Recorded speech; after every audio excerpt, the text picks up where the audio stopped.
sérieux. Parce que si tu dis, ils céderont jamais. Je retourne tout de suite, j'attends pas demain pour rentrer à Paris. Oui, mais ils ont tiré dans le tas. Mais pourquoi vous dites ça? C'est dans l'idéologie. Mais c'est pas l'idéologie qui l'emporte.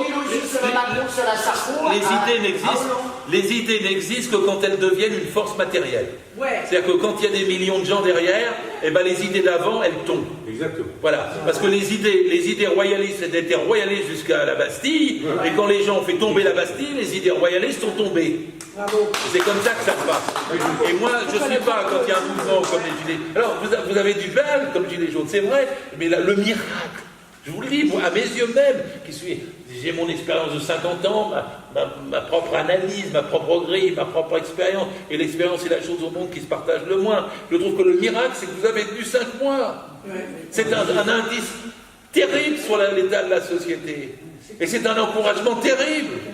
Et donc moi, ça me donne une énergie à mes 74 verses pour militer pour ça, parce que j'ai dit, quand je vous ai vu arriver, j'ai dit, voilà, c'est le début d'une autre révolution, c'est le début d'un autre mai 68. Et on vaincra. Mais je ne vous dis pas que c'est à coup sûr.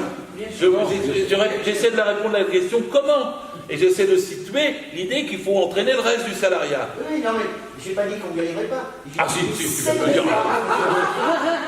J'ai dit qu'ils ne céderont pas. Mais c'est pareil. Excuse-moi. Moi, si je suis content parce que le pire pour les Gilets jaunes, c'est qu'une partie du reste de la population n'a pas confiance dans votre victoire. Et si toi tu es là et tu dis, de toute façon il ne cédera pas, tu n'entraîneras personne du reste de la population. Tu ne peux entraîner le reste de la population en disant on va gagner. Quand tu es convaincu. Bien sûr. Pour convaincre les hésitants, il ne faut pas hésiter soi-même. Pour gagner les autres à son combat, il faut le mener d'abord. J'ai pas dit qu'on perdrait, j'ai dit qu'il ne cédera pas, c'est différent. C'est pareil. C'est ça, quand tu dis vous le perdrez, ça veut dire que tu n'es pas avec nous. Ah ouais. Non, mais nous le gagnerons. C'est un langage militant très important, c'est pas un apprentissage, c'est vraiment très important pour parler aux gens. Parce que moi, si je prends beaucoup de télé, machin, puis je fais des vidéos, puis je fais 100 réunions, mais des réunions, j'aime il n'y a pas de petites réunions. Parce que c'est avec des petites réunions qu'on battra TF1 un jour. Hein, mais j'aime ça. Mais moi, si je me mettais à dire il ne cédera pas, nous n'y arriverons pas, les gens ne suivront pas, ils sont embourgeoisés, c'est fini. Mais ça va où? Non, si. C'est son avis, c'est pas le mien. C'est pas comme ça. Mais bon, j'essaie de répondre. Oui, non. Vas-y. Une question, qu'est-ce qui fait qu'ils ont été aussi puissants, cette poignée d'oligarques? À votre, si vous avez une hypothèse. C'est une vraie question. C'est une vraie question parce que je pense. Alors ça, c'est une analyse du capitalisme d'aujourd'hui. C'est-à-dire qu'il y a différentes variétés de capitalisme. Oui. Ça peut être une hypothèse. Il faut savoir, non mais le capitalisme, c'est pas un seul système. Oui. C'est le système d'exploitation maximum, mais après se manifeste avec des choses très différentes. Il y a même encore 25 ans, même quand il y avait la retraite à 60 ans en 82, le capitalisme français acceptait la retraite à 60 ans. Bon, voilà, il y a différentes façons.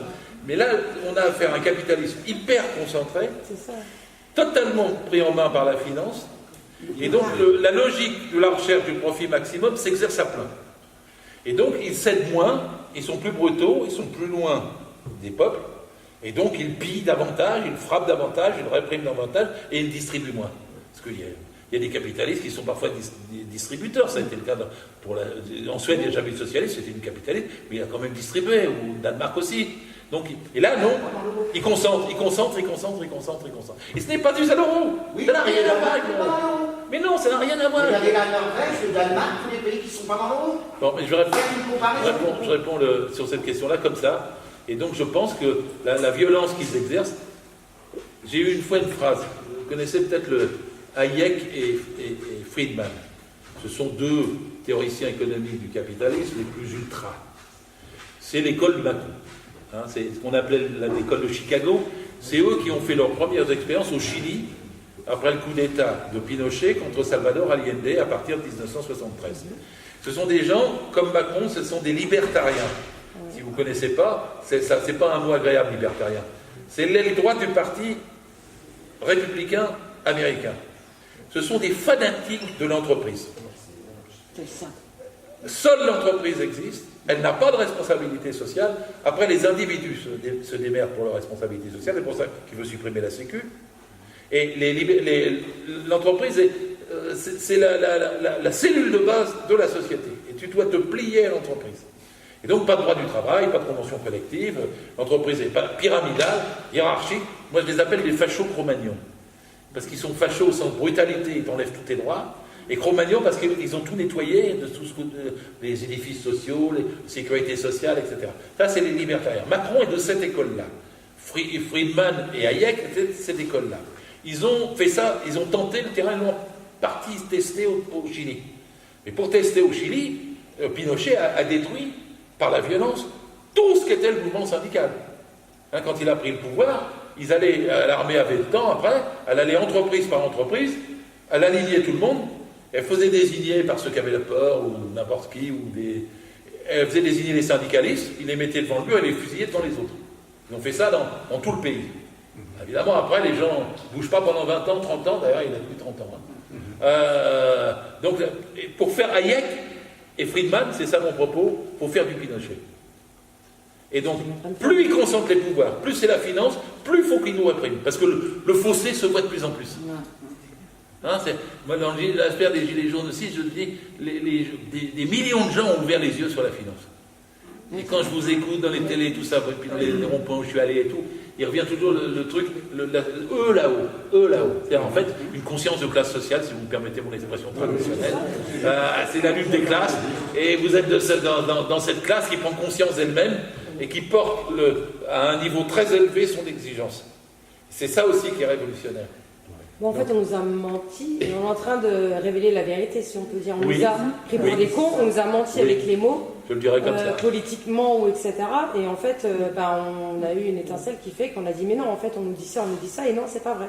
Mais chacun vient comment dirais-je, à sa façon dans un mouvement social. Et tout le monde a toujours tendance à créer un mouvement social à partir de la date où il est entré. Ce qui est logique. Mais c'est comme ça que les gens Comment peut se faire l'alchimie qui permet que tout prenne? Pour l'emporter contre la répression, il faut avoir une manif de 3 millions à Paris. Je fais observer que quand la manif, c'était celle du 16 mars, je crois, celle qui s'est terminée au Sacré-Cœur, fait d'Enfer Rochereau au Sacré-Cœur. Moi, je ne vais pas assez vite maintenant à mon âge, je les prends à Sébasto. Bon. Mais j'ai regardé, ça allait très très vite.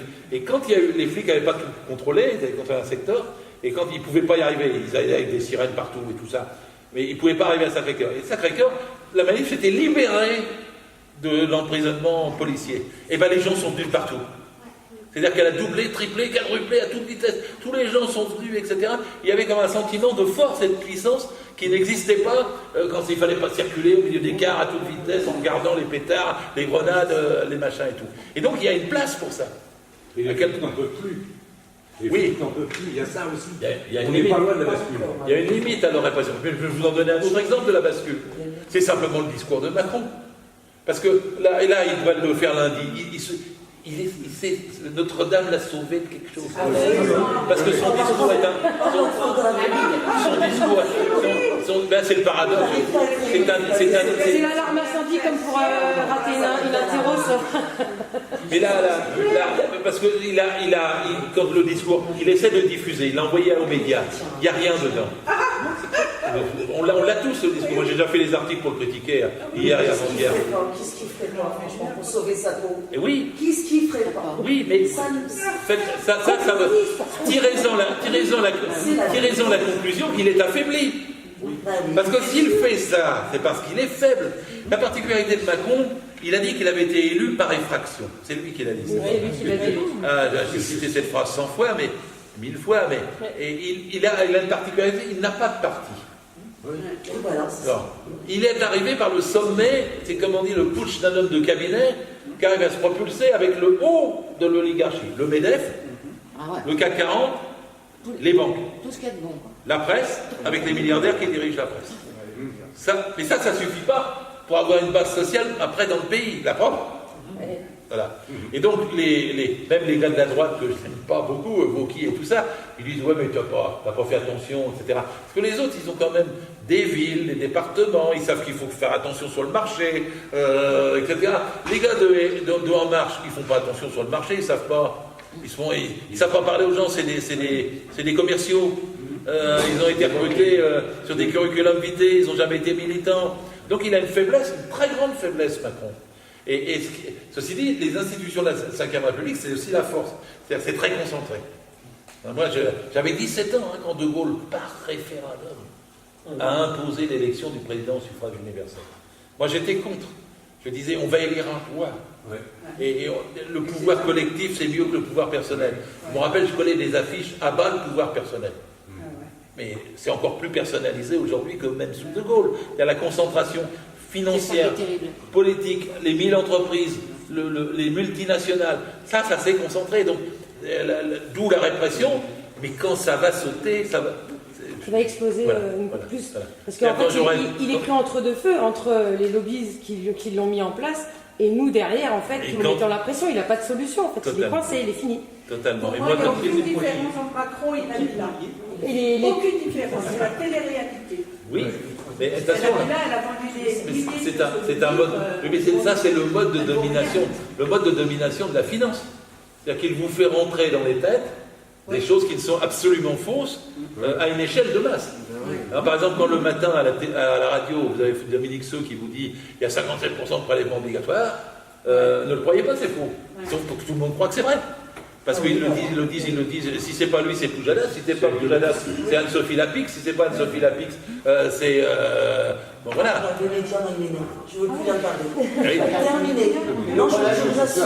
Lundi, on a cru que c'était un gag lundi quand Notre-Dame a brûlé, juste quand il devait donc parler, comme un fait du hasard. Personne n'y a cru, c'était trop gros. Sacrifier Notre-Dame, on va dire. Tant d'histoires. Là, on sait... Le problème de Macron, c'est 1 milliard qu'ils ont trouvé en 12 heures. Le problème de Macron, c'est qu'ils ne respectent pas les institutions et la Constitution. C'est ça qu'ils ont la vie. La Constitution, elle est bafouée de jour en jour, tous les jours. Ah oui, mais non, mais là tu es sorti, excuse-moi, mais j'étais en train de dire que moi je suis contre cette Constitution, personnellement. Je suis contre le président. Je suis contre un président élu au suffrage universel. Je suis contre le pouvoir personnel. Je suis pour, et quand ils vont dire les députés, parce qu'il a un moment donné, il dit, j'ai entendu, ça c'est une discussion que j'ai eue aussi avec, on dit, oui, il faut diminuer le nombre des députés, c'est bien. Moi non, je veux doubler le nombre des députés. Pourquoi je veux doubler le nombre des députés? C'est pour que le député, vous le voyez dans la circonscription, que ça soit une petite circonscription, et que vous le croisiez sur le marché. Parce que si vous diminuez le nombre de députés par 2, vous en aurez 200, vous ne les verrez plus jamais, vous ne verrez plus que les attachés. Et donc je suis pour une seule assemblée. Parce que maintenant, les assemblées peuvent, avec les moyens modernes, là, du coup, travailler collectivement, échanger les textes, avec des commissions, etc. Mais le pouvoir collectif est essentiel. L'assemblée de Saint-Nazaire, c'est une assemblée comme je rêve. C'est-à-dire de Commercy à Saint-Nazaire, je suis pour une seule grande assemblée pour diriger une 6e République. Ça, c'est mon projet à voir. Tout le monde n'est pas obligé de partager ce que je dis. Mais et pour ça je dis 1000 députés, parce qu'il était parti pour changer la Constitution, pour faire une Constitution à l'américaine. C'est-à-dire 200 députés qui sont des notables puissants, qui détiennent, qui négocient avec les multinationales, avec des super régions. Hollande a commencé avec ça. Moi je ne suis pas pour les régions, j'étais pour les régions anciennes. On me dit pourquoi? Parce que small is beautiful. Parce que quand tu as une commune, eh ben, tu as des gens qui sont élus, ils sont dedans, ils sont sous contrôle. Parce que je ne suis pas pour regrouper les mairies avec des agglos où on ne vote plus. Mais ça, c'est une directive européenne, je suis désolé. Mais non, c'est la loi NOTRe. La loi NOTRe, c'est parce qu'on l'a voulu. Nous faisons ce que nous voulons, je refuse de me plier à une interprétation des directives européennes. Alors pourquoi vous avez voté contre le traité de Maastricht? Vous auriez dû vous abstenir. Parce que justement, je ne veux pas me plier ni à 3%, ni à 5%, ni à 3%, ni à 60%. Mais vous dites que c'est du papier, alors pourquoi vous avez été voté? Il fallait vous abstenir. Mais non, pourquoi c'est du papier? J'ai voté contre, moi je fais de la politique. Si je peux, on était à 49%, 51%, si ça avait été 51%, 49%, je me trouverais mieux pour défendre mes idées politiques. Oui, non, bah oui. Je ne suis pas abstrait, moi. C'est du papier. Oui, mais j'essaie de bouger les rapports de force et de dire aux gens qu'il ne faut pas avoir, par exemple, prenons l'affaire des 3% de déficit. Oui, mais ça a été pris au bout d'une table, ils ne savent même pas pourquoi ils ont fait les 3%. Oui, c'est un certain Dabeil dans le cabinet d'Avignon. On lui a dit, choisis-nous un niveau de déficit entre 1 et 5, et il a dit 3. Voilà, c'est comme ça, c'est absolument vrai. Mais parce que c'est ce qu'on appelle l'ordolibéralisme. L'ordolibéralisme de Mme Merkel et de M. Schäuble, je prononce toujours très mal, ça consiste à dire que le libéralisme, l'économie doit être avec des normes qu'on ne doit jamais dépasser. Donc on met des chiffres, 3, 1%, 1,5%, 3% et 60% pour l'inflation, le déficit et la dette. On met des chiffres et tout le système doit se plier à ça, même si tu crèves dans ton couloir de ton hôpital parce qu'il n'y a pas de lit, pourvu que l'ordo-libéralisme triomphe, c'est ça leur mode. Et moi je dis que jamais nous n'avons à nous plier à ça, donc j'ai voté contre. Ensuite je dis jamais nous n'avons plié à ça. Ensuite je fais observer qu'ils ne l'ont jamais respecté eux-mêmes. Et je fais observer donc que quand nous arriverons au pouvoir, nous n'aurons pas de mal à ne pas le respecter. Voilà, c'est tout. Et c'est pas respecté, c'est pas à nous qu'on va le reprocher, parce qu'on va se mettre à faire la retraite à 60 ans à nouveau, et puis qu'on va mettre le SMIC à 1800 €, et qu'on va taxer le capital. Ben non, ils nous empêcheront pas. Alors la question de pourquoi Hollande l'a pas fait, parce que Hollande est un traître. Ouais. Voilà. Et moi, si je suis au pouvoir, je ne serai pas un traître. Ouais, mais c'est trop facile de dire qu'on a des traites de traite en traite. Ah non, c'est pas trop facile. Mais non, c'est pas trop facile. C'est pas trop facile parce que moi, pendant 5 ans de Hollande, j'ai passé ma vie à me battre pas à pas contre chacune des trahisons qu'il faisait. Et parce que les espoirs de 2012 n'étaient pas faux, on avait raison d'espérer. Parce que quand on votait, on se disait on va avoir un meilleur système. Il avait dit je suis contre la finance, les gens se sont dit il est contre la finance. Donc c'est une trahison parce qu'il n'a pas été contre la finance, il a fait le programme de la finance. Mais je m'en fous de ça. Je dis qu'il a trahi ce que nous attendions. Et moi je pars toujours de ce qu'on attend. Et tu disais tout à l'heure que tu étais contre l'Union européenne, mais pour Hollande, ouais. Tu peux préciser? Oui, parce que l'Union européenne, c'est un ensemble d'institutions qui sont capitalistes. Je suis contre le capitalisme. Voilà. Quel est pour l'Europe du coup? Et je suis pour une Europe sociale, solidaire, tu sais, à la façon des rêves de Victor Hugo ou de Léon Trotsky. Ouais, enfin, j'invite les gens à regarder l'article de Victor Hugo, c'est pas. Ah, il est compliqué, t'as raison. T'as raison. C'est pas pour moi. Non, mais t'as raison. L'article de Victor Hugo est compliqué. C'est racialisme, c'est non, mais écoute, mais bref, je ne retiens c'est vrai de Victor Hugo que les plus belles phrases. Ouais, enfin, c'est vrai. Et Voltaire était antisémite, je sais. Mais le problème n'est pas là. Je prends les phrases de Victor Hugo les plus belles parce que moi je suis pour une révolution socialiste mondiale. Donc moi si ça pouvait se faire sur le monde entier, je le ferais sur le monde. Il y a 23 pays déjà. On a la même vision. Alors, mais moi je sais que l'économie capitaliste telle qu'elle est, elle est interpénétrée, on le voit, ça se vérifie avec le Brexit très bien, elle est interpénétrée, c'est extrêmement complexe, et que dans cette économie, si nous voulons faire une révolution en Europe, elle ne se fera pas qu'en France. Par conséquent, si nous prenons le pouvoir en France, parce que quelqu'un me dit, oui, mais t'as Orban en Hongrie, t'as Tusk en Pologne, mais je dis, si nous prenions, j'entends une gauche digne de ce nom, c'est-à-dire pas du Hollande, quoi, on arrive au gouvernement, on fait ce qu'on y a, ça retournera l'Europe entière. Les salariés italiens, ils seront avec nous, les salariés allemands, oui bien sûr, les salariés allemands. Regardez le Brexit. Le Brexit, ça fait 3 ans. C'est les Européistes qui empêchent le Brexit, c'est pas les Anglais, hein. C'est les Européistes qui l'empêchent. Parce que si jamais les Anglais ils sortent et qu'ils réussissent, ils se cassent la gueule. Écoute, je ne te crois pas, je vais vous dire pourquoi. Parce que le problème du Brexit, c'est pas les gens d'un côté ou de l'autre. C'est que techniquement, économiquement, socialement, tout est intriqué. Donc voilà, il ne faut pas chercher à se dégager, il faut chercher à transformer tout ensemble. Et donc si tu dis je me dégage parce que je vais faire mieux chez moi qu'ailleurs, t'es foutu. Ah bon, il y a 160 pays qui le font. Mais ils sont tous mal. Oui, c'est le capitalisme. Mais bien sûr. Et les Américains font un boycottage contre le Venezuela. Et Cuba est boycotté depuis 60 ans. Et puis, mais attends, excuse-moi.